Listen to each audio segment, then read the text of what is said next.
Welcome back, everyone. Unless you're Miranda Kerr or Heidi Klum, bouncing back after a baby takes a whole lot of work. Yeah, but there is hope for all those non-genetically blessed out there. Our fitness expert Amelia reveals her tips for losing those stubborn pregnancy kilos. Like many mums, 34-year-old Liz Gorman loves having her new bub, but not those extra kilos put on during pregnancy. She went up to 81 kilos and has managed to drop 4 of those, but she still has 11 kilos to go to reach her goal weight. What are you struggling with the most? Well, Amelia, I've been on my weight loss journey for about 2 months now, and so far I've lost between 4 and 5 kilos, but I feel like I'm at a point now where I'm doing a lot of hard work, doing a lot of exercise, and I think I'm eating the right things, and I'm not really seeing the results that I want. I'm also getting a little bit bored with what I'm eating. When it comes to weight loss, 80% of the equation is what you eat and your diet, and about 20% exercise. So we'll look at the exercise another time. Today I want to take a look at what you're eating and see if there's any improvements we can make. Sounds good. All right, Amelia, this is a sample here of what I'm eating at the moment on a daily basis. Okay, well, on the whole, it looks fantastic, but remember, you're at a bit of a plateau, so I want to drill down and see if there's anything I can pick up that maybe you haven't realised. So the first thing I noticed is that you were having either peanut butter or almond spread for your breakfast. Now, these are very high in calories, very high in fat, so I definitely think we can improve on that. I also noticed here for your snacks that you're having a whole tub of yogurt. Now, if you look at the kilojoules on this, you really should be having about half, not the whole tub. So there's another tip for you. For lunch, Liz is making the right choice with grilled chicken, salad and hummus, but she should only be eating 1/4 of the piece of avocado.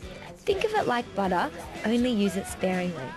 Again, her dinner of grilled chicken, greens and brown rice is great, but I'd eliminate the nuts from the meal as well as any snacks.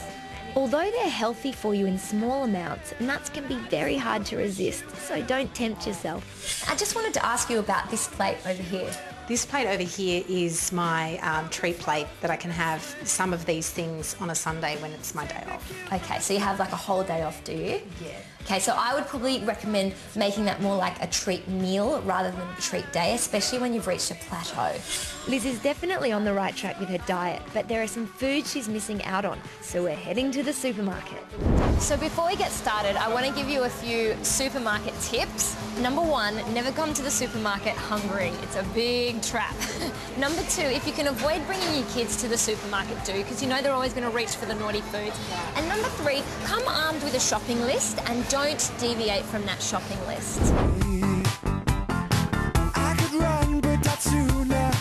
I always start in the fruit and vegetable section because that's where you should be spending most of your time. Some staples would be things like capsicum. What I love about capsicum is you can have it raw, chop it up raw, mix it through your salad, but then you can just chuck it in the oven and you can have beautiful roasted capsicum really, really quickly. Other staples include carrots, broccoli and leafy greens.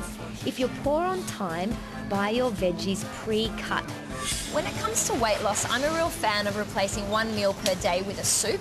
And of course it would be better if you could make the soup from scratch, like a minestrone or something like that. But if you can't, a packet soup like this is better than buying a tinned soup, because your tinned soup is going to have a lot more salt in it.